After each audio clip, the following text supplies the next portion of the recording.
From Chicago studios, this is the Muslim News on Muslim Network TV. Assalamu alaikum, I'm Samana, Siddiqui. First, the headlines. Survey finds Muslim women more likely than men to experience Islamophobia. Trillion-dollar coin, Washington eyes solution to budget impasse. YouTube cracks down on anti-vaccine misinformation. Federal government to take action against rising meat prices. U.S. Olympic champion pleads guilty to obstructing Congress. And our top story tonight.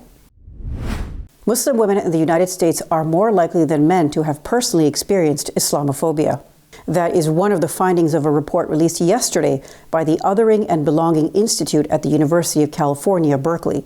The survey also found that younger Muslims were more likely to hide their religious identities.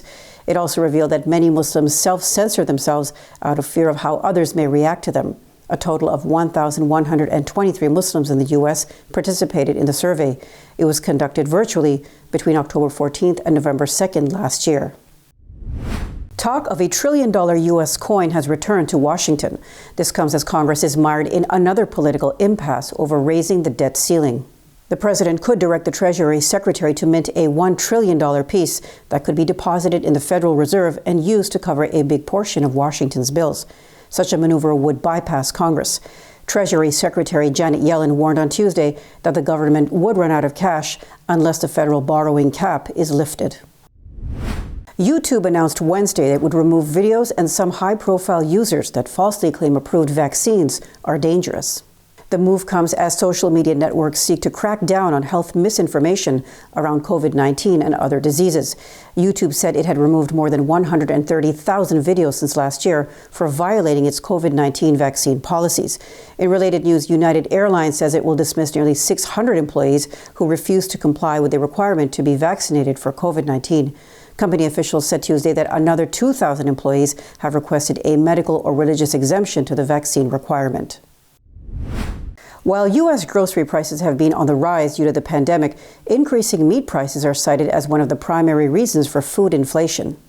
The latest data released by the U.S. Department of Labor reveal that the Consumer Price Index rose by 5.3% on an annual basis in August. In contrast, beef prices increased by over 12% and pork by more than 9%. The White House says the increases are also driven by a lack of competition in the meat supply chain. According to a review by Accountable.us, America's big meat processing companies have agreed to pay at least $400 million in fines and settlements for manipulating prices. Earlier this month, the White House announced that it would crack down on illegal price fixing. A two-time Olympic gold medalist with the U.S. swim team pleaded guilty on Wednesday to participating in the January 6th attack on Congress by supporters of former President Donald Trump. In a plea agreement, Cleet Keller admitted to breaching the U.S. Capitol to try to obstruct the certification of President Joe Biden's election victory. Sentencing guidelines for the offense are between 21 and 27 months in prison, but Keller is likely to receive a lighter sentence. Charges of violent and disorderly conduct were dropped in exchange for his guilty plea. According to the Justice Department, more than 600 people have been arrested in connection with the storming of the Capitol. This includes 185 who have been charged with assaulting or impeding law enforcement. A top U.S. general conceded in a stark admission on Wednesday that the United States lost the 20-year war in Afghanistan. General Mark Milley, chairman of the U.S. Joint Chiefs of Staff, told the House Armed Services Committee, "It is clear, it is obvious to all of us that the war in Afghanistan did not end on the terms we wanted with the Taliban in power in Kabul." White House Press Secretary Jen Psaki said President Joe Biden had received split advice about what to do in Afghanistan. Psaki said, "Ultimately, it's up to the commander-in-chief to make a decision, and that President Biden made a decision that it was time to end a 20-year war." The European Union has allocated close to $350 million for humanitarian aid in Afghanistan, it said on Wednesday. Ursula von der Leyen, president of the European Commission, tweeted, "We stand by the people of Afghanistan. Today's EU humanitarian flight to Kabul brought critical aid. More will come." Separately, EU Commissioner for Crisis Management Janez Lenarčič announced that the EU humanitarian air bridge delivered more than 32 tons of life-saving cargo. This was to Afghans affected by conflict and cholera outbreak, he said. In related news, a G20 meeting on Afghanistan will be held on October 12th, Italy's Prime Minister Mario Draghi announced on Wednesday. Italy currently holds the Intergovernmental Forum's presidency. Draghi has been pressing for a meeting on the situation in Afghanistan since the Taliban takeover last month. France is continuing its move toward greater restrictions on the free speech of the country's Muslims. Authorities have frozen the assets of publisher Nawa. They have also detained the managers of the company. No judicial process was followed for these steps. Interior Minister Gérald Darmanin is leading the effort to implement President Emmanuel Macron's agenda. Darmanin described the publisher as contrary to Western values and having separatist tendencies. In contrast, Macron has previously said that he will not prevent the release of insulting cartoons of Prophet Muhammad. This is under the pretext of freedom of expression, a statement that sparked outrage in the Arab and Muslim world last year. Canada's federal court ruled Wednesday that payment to around 50,000 Indigenous children is not out of line. The 40,000 Canadian dollars per child payment leaves the government with a bill totaling billions of dollars. Prime Minister Justin Trudeau's government filed for a judicial review of the compensation. It had been ordered by the Canadian Human Rights Tribunal in 2019. The children in the on-reserve child welfare system would receive the funds because they were discriminated against due to the system being underfunded. The Liberal government had argued that the payment was unreasonable. Opposition political parties had hammered Trudeau for taking compensation for Indigenous children to court. This was despite the fact that he had acknowledged that the tribes were historically mistreated, dating back to the arrival of Europeans. France's ambassador returned to the United States on Wednesday after nearly 2 weeks as the Allies patch up relations. This is following fury in Paris over the cancellation of a lucrative multi-billion-dollar contract. Ambassador Philippe Etienne was ordered back to Paris on September 17th. This was for consultations after Australia backed out of a $66 billion contract for French submarines as part of a new alliance with Washington and London. French Foreign Minister Jean-Yves Le Drian had accused the United States of betrayal and Australia of backstabbing. In related news, the US and EU officials on Wednesday pledged to join forces to deal with a host of technology and trade issues. This includes securing semiconductor supplies and countering China's dominance. The inaugural meeting of the Trade and Technology Council marked a symbolic restoration of good relations. This is after the damage to relations between the US and the EU under the administration of former President Donald Trump. Unidentified assailants on Wednesday shot dead a top Rohingya community leader in a refugee camp in Bangladesh. Mohib Ullah was talking with other refugee leaders outside his office after attending evening prayers at around 8 p.m. That was when the 4 assailants shot him dead, Rafiq al-Islam, police spokesman of the town of Cox's Bazar, told AFP. Ullah emerged as the main civilian leader of the persecuted Muslim minority community when more than 740,000 Rohingya took refuge in camps in Bangladesh 4 years ago. Ullah helped investigate the carnage carried out by the Burmese army and Buddhist militias in Burma during the 2017 crackdown. In 2019, he organized a rally attended by 200,000 in support of the Rohingya community and attended a religious freedom meeting hosted by the U.S. State Department. Coming up next after the break is our in-depth analysis segment, so stay tuned and we'll be right back after these messages.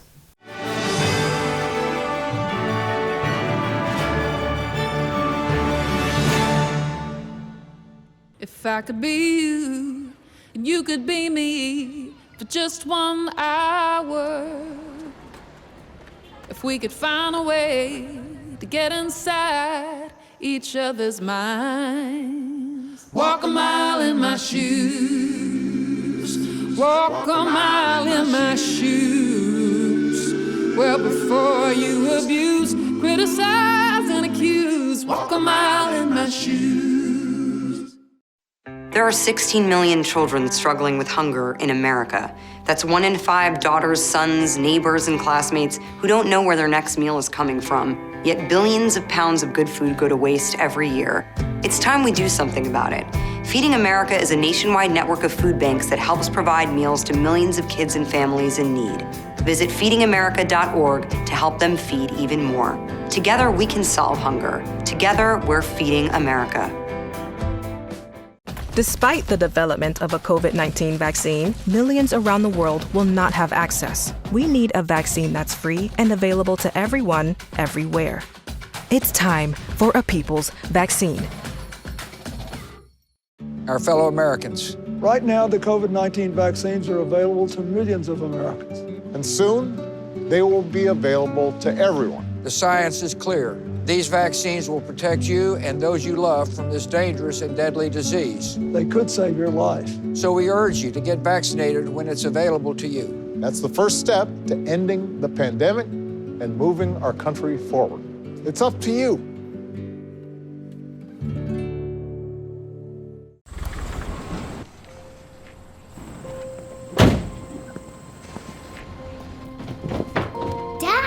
They took over my bedroom. Come on, come on. Okay, Dad. 1, 2, 3.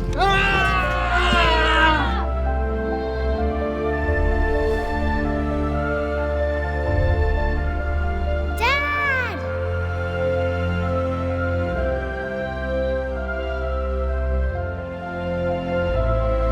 You saved me.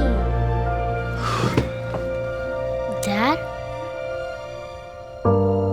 Are you okay? I'm fine, dear.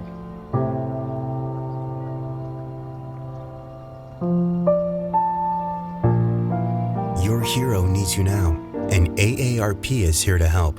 Find the care guides you need at aarp.org/caregiving.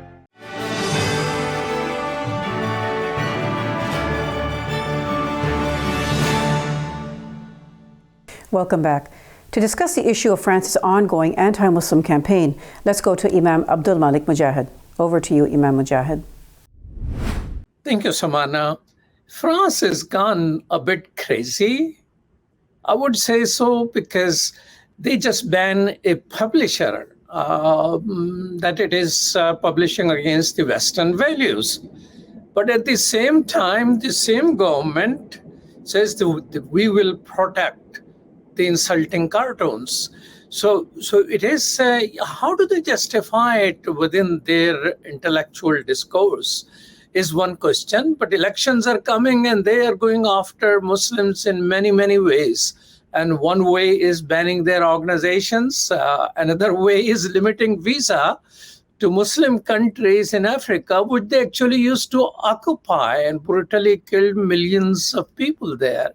What is going on? To discuss with that is a human rights activist from France who works to advocate for civil liberties, is a community organizer, Yasser Lutfi. Assalamu alaikum. Welcome to Muslim Network TV, Yasser. Thank you for having me. An honor. So tell us, what was this publisher, Nawa, which is banned? What were they publishing? Well, Nawa is just another Muslim publisher based in France. I mean, it's not like there were that many anyways, but these guys came to the edition market by publishing Muslim books. I think they are also offering translation, and they were also active in commenting the news and taking position when the government was cracking down against Muslims through their social media accounts. And what they are blamed for is the selling of Muslim literature, for example, Sayyid Qutb, to name a few. Now, everybody was surprised when their name came up, but we have to remember that because it was so easy for the French government to shut down two other Muslim organizations in the past, the Collective Against Islamophobia in France, the CCIF, and Baraka City, and because there wasn't that much of a resistance from, or incapacity to resist from, the ranks of French Muslims, and there was, almost absolute silence from French progressives, the government, thought it would continue on this path because, as you said in the introduction, the election is coming up. We will be re-electing the French president in May of 2022, followed by the legislative elections in which we will elect or re-elect members of parliament. And Emmanuel Macron, having a disastrous track record as a president, he failed in the face of the pandemic. The poverty levels have risen. Student poverty has exploded, and of course, he's himself facing a backlash for his handling of institutions, and he's being portrayed as an authoritarian president. So the only card he could play is the identity card that guarantee the safety of the French people, which excludes Muslims, by the way. And of course, I am the one who's going to protect French values, French ideals, including freedom of speech. But freedom of speech, of course, when it comes to insulting Muslims, but not Muslims having a say in what they can publish and not publish. It's okay in France to publish far-right literature, calling for violence against Muslims and other religious minorities. But when Muslims themselves just publish books and don't even engage in calls to violence, the government comes up and says, we need to shut down these organizations in order to say in the end, and I'm going to quote the Minister of Interior, Gérald Darmanin, he boasted about counting, how many organizations he had shut down, and that to him, he would continue to track down organizations. I received a call this morning that I'm sharing with you that another anti-Islamophobia organization based in Lyon, the CRI, the Coordination Against Racism and Islamophobia, might be the next one. And unfortunately, because of the lack of capacity to resist when the tidal wave hit France in October following the Samuel Paty assassination, Emmanuel Macron feels that he can still keep pushing and get away with it. Now, in that interior minister, in his tweet says that he has banned that publisher, Nawa, to protect Western values. So is it illegal in France to criticize Western values? And what are those Western values which Nawa was criticizing? I mean, your second question was my answer. I mean, like, what are we talking about? Are Western values the authoritarian nature of the French government? Are Western values the capacity for a government to not be held accountable and to shut down NGOs based on political differences? If it is about liberty, equality, and brotherhood under the French flag, and if and whatever else, they can, proclaim, how is it that it applies to some people and not the others? So, of course, these terms are extremely vague in order to have them used whenever it is useful and politically profitable.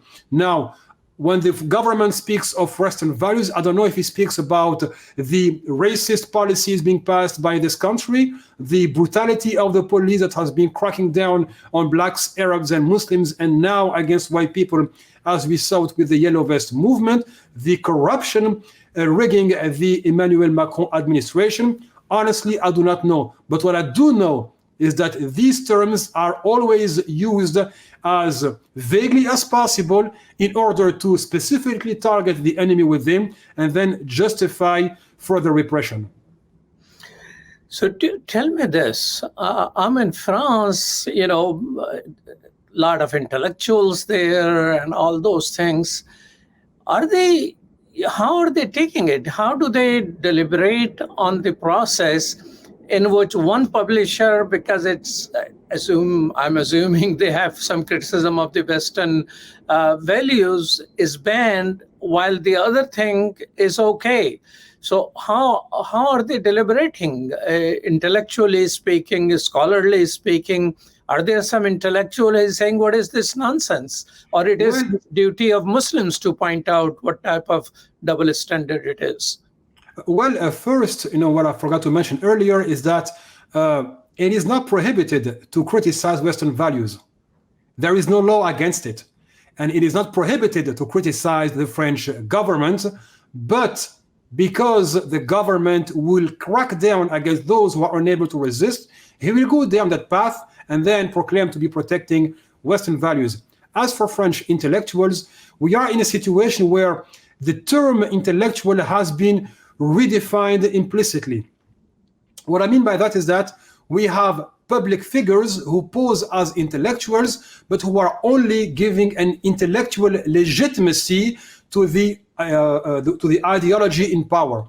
People like Éric Zemmour, who is a far-right advocate, who is now probably going to run for the presidential election. People like Alain Finkielkraut, another, staunch, hard right, so-called intellectual. Other people from the left who use the right-wing rhetoric, but who pose as leftists, are all in it together to legitimize the superiority of far-right ideas and to impose them in the public debate. This means in return that those intellectuals who are critical of the ongoing policies, critical of the government, and of course critical of those public figures like Finkielkraut or Eric Zemmour, just to name a few, are labeled Islamo-leftists. And that's what we heard about earlier in 2021 when they launched a crackdown against the supposedly alliance between left-wing intellectuals and supposedly the Muslim Brotherhood and the Islamists. And that made it almost impossible for intellectuals who are critical, many of them who are indeed honest in their thinking and in their public posture, but who find no platform to speak and criticize the government, or who have been so intimidated that they could lose their job or lose a grant for the research project, or would be blocked during their when a promotion is available in their place of work. All those reasons have made them either too scared to speak up, blacklisted when they do, and if they still manage to have their ideas disseminated by one means or another, especially through social media, they are labeled Islamo-leftists, that you are not credible as an intellectual because you are giving credit to these anti-Western Islamist ideas. I feel very sad for France. I mean, they can probably take their Statue of Liberty back from United States. I mean, here we have a lot of conflicts, but freedom of speech, people are talking. I mean, there are people who are writing extraordinary material criticizing America, its policies, and Western civilization, but not a single publisher has been banned because of that. Not that we have absolute freedom, but I'm just wondering what lies ahead for France. I mean, it's not just Muslims. Once you do that, it is part of your culture and behavior. So democracy seems to be at a different type of risk in France than it is in the United States. This brutality is also expresses two things: the normalized Islamophobia on the one hand, but also the fragility of the people in power. I mean, how can you be so sure of your values that you proclaim are millennial and that they are the fruit of centuries of evolution, and one small publisher in a corner of the western banlieue of Paris is sufficient to threaten those values? The other point, and I think you were right on that one as well, is that the left remained quiet when this repression had been targeting Muslims for the past 25 years. It gradually increased, gained momentum, and now as it is brutally done in the face of the world, shutting down organizations, prosecuting intellectuals, raiding people's homes, charities, shutting down mosques, etc. Well, because you were quiet when Muslims were being targeted, now you are just next. And this is what I tell to leftists. I keep telling them, join the club. Because when Muslims were targeted, you felt safe, you felt secure, and to you, it was not your problem. But today, these measures apply to everybody. Now, of course, you have the political marketing telling the majority population, don't worry, it's only about those Muslims. Yeah, but the law applies to everyone. Once you pass a piece of legislation, it applies to everyone. And now we see the criminalization of unions, leaders being prosecuted, being intimidated, being beaten in the street. The same way Muslim communities, the blacks, the Arabs in the so-called banlieue had been targeted for decades. And there are reasons, of course, to worry, because where is the resistance? Because it has been a one-way street for over 2 decades, and it's not like we see at least a counter-narrative being pushed forward. We see organizations working together. No, we see organizations, shooting one another down, trying to make a name for themselves while everybody is being targeted. Well, unless there is a really wake-up call from amongst French civil society, and especially, and it's extremely important to highlight it, among French Muslims, that the way of organizing has completely failed.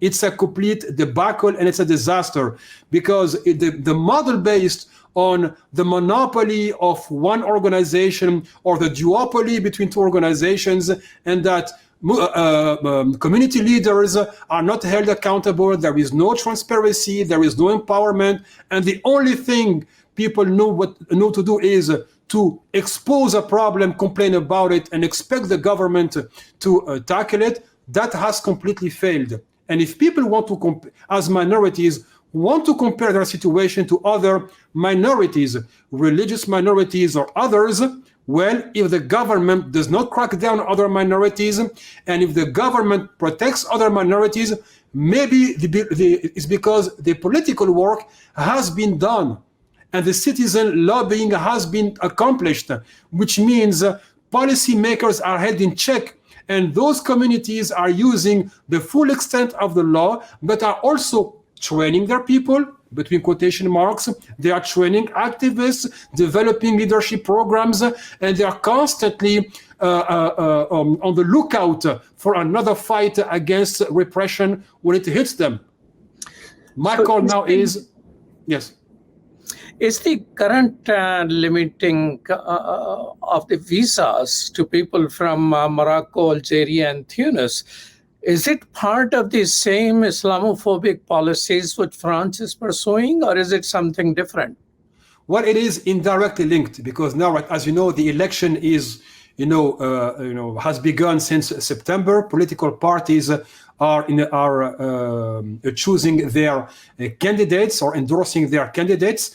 And the person who's now weighing with all his weight is Eric Zemmour, who is a notorious polemicist who has been condemned several times for racial slur, for calling for discrimination. He even called for the deportation of Muslims some years ago.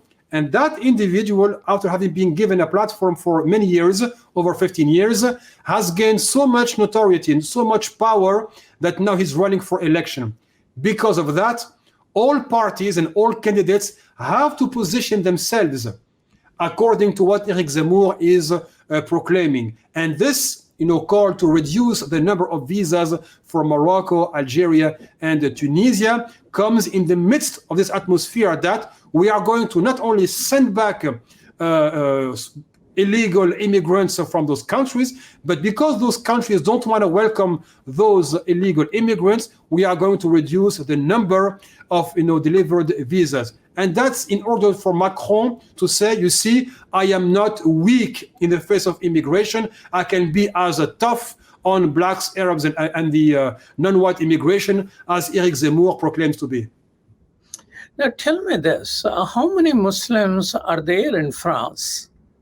Well, it's difficult to have an exact figure because the census here does not allow ethnic statistics, which means you cannot count people according to their religion or ethnic background. But the figure brought forward by academics is usually between 9 to 11% of a population. That it's about 65 million.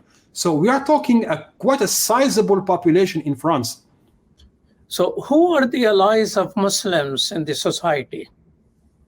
Well, there are the natural allies, but it does not mean they act as such. The natural allies would be progressives, would be the liberals, would be people who are sensitive to the protection of human rights, but it does not mean that they are going to act, and they won't act unless Muslims do it first. And you cannot outsource your struggle to another segment of the population because he proclaims to be sensitive to human rights. So unless Muslims French Muslims and Muslims even in the West better organize, they can't expect their natural allies to step forward and battle in their place. So Yasser, what do you see as a future? I mean, you being an organizer and a human rights and civil rights activist, what do you see the future? Or what do you see 10 years from now in France? Because France seems to be going down the drain. At this moment, instead of saving the Muslim community, I think there needs to be a movement to save France from itself. Well, it's hard to have a clear view of the future, but the current tendencies show us that we will see more authoritarianism from the government. And we know that the financial, lobbies, they will always, like they have in the past, fund the candidacies of people who advocate far-right ideas, because they guarantee that they will bring in law and order, which sounds familiar, I know, in the US with Nixon's election. In France, the same thing happened in the 1930s.